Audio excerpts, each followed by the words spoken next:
Iran के बीच जंग शुरू हो चुकी है। 1 अप्रैल का बदला लेते हुए ईरान ने इजराइल पर एक साथ 200 से ज्यादा मिसाइलें और ड्रोन अटैक किए हैं। जेरूशलम सहित इजराइल के कई शहरों में धमाकों और सायरन की आवाज सुनाई दे रही है। पूरे देश की किलेबंदी कर दी गई है। इजराइल में हाई अलर्ट जारी कर दिया गया है। मीडिया रिपोर्ट्स के मुताबिक अमेरिका और इजरायली सेनाओं ने बड़े पैमाने पर दागी गई मिसाइलों और ड्रोन को मार गिराया है।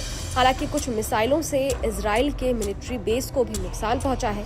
इजरायली सेना IDF के प्रवक्ता का कहना है कि ईरान के हमले में दक्षिणी इजराइल के सैन्य बेस को हल्का नुकसान पहुंचा है।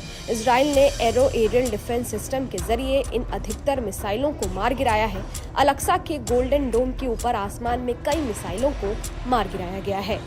इजराइल पर हमले के बाद ईरान ने UN चीफ एंटोनियो गुटेरेस को लेटर लिखा है। ईरान ने कहा है कि वो मामले को और आगे नहीं बढ़ाना चाहते हैं। तेहरान ने कहा है कि उनका हमला सेल्फ डिफेंस में किया गया था। ईरान ने अपने हमले को जायज ठहराते हुए UN चार्टर के आर्टिकल 51 का हवाला दिया है। ये किसी भी देश को सेल्फ डिफेंस के लिए हमले की इजाजत देता है। वहीं ईरान के इस हमले पर इजराइल के PM बेंजामिन नेतन्याहू ने सोशल मीडिया प्लेटफॉर्म X पर एक वीडियो शेयर करते हुए कहा है कि इस हालात में अमेरिका इजराइल के साथ खड़ा है। साथ ही ब्रिटेन, फ्रांस और कई अन्य देश भी इजराइल के साथ हैं।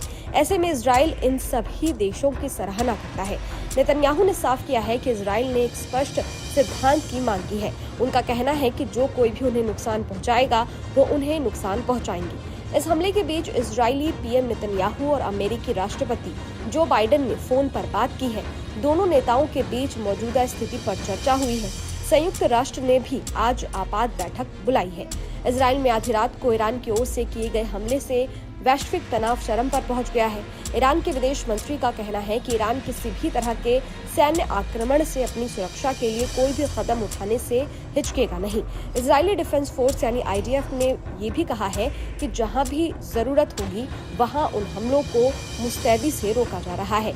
इस संबंध में इजराइल में वॉर कैबिनेट की बैठक बुलाई गई है। ईरान के हमले से कुछ दिन पहले ईरान के सुप्रीम नेता अयातुल्ला अली खामेनेई ने चेतावनी दी थी। उन्होंने कहा था कि इजराइल को सजा मिलेगी। इजराइल की दुष्ट सरकार को दंडित किया जाएगा। ईरान के हमले के बाद ब्रिटेन ने इजराइल की मदद के लिए रॉयल एयरफोर्स जेट और एयर रिफ्यूलिंग टैंक्स भेजे हैं। ब्रिटेन के रक्षा मंत्री ने कहा है कि ईरान के खतरों और मिडिल ईस्ट में तेजी से बढ़ रहे तनाव के मद्देनजर ब्रिटेन सरकार तनाव को कम करने और इन हमलों को रोकने के लिए अपने साझेदारों के साथ मिलकर हर संभव कदम उठा रही है। हमने कई अतिरिक्त रॉयल फोर्सेस जेट और एयर रिफ्यूलिंग टैंक्स इजराइल की ओर भेजे हैं। वहीं ईरान के हमले के बाद अमेरिका खुलकर इजराइल के समर्थन में आ गया है। खैर, अब देखने वाली बात ये होगी कि इजराइल और ईरान के बीच जंग कब खत्म होती है। आपको क्या लगता है? कमेंट बॉक्स में जरूर बताइएगा। देखते रहिए न्यूज़ नेशन डिजिटल। शुक्रिया।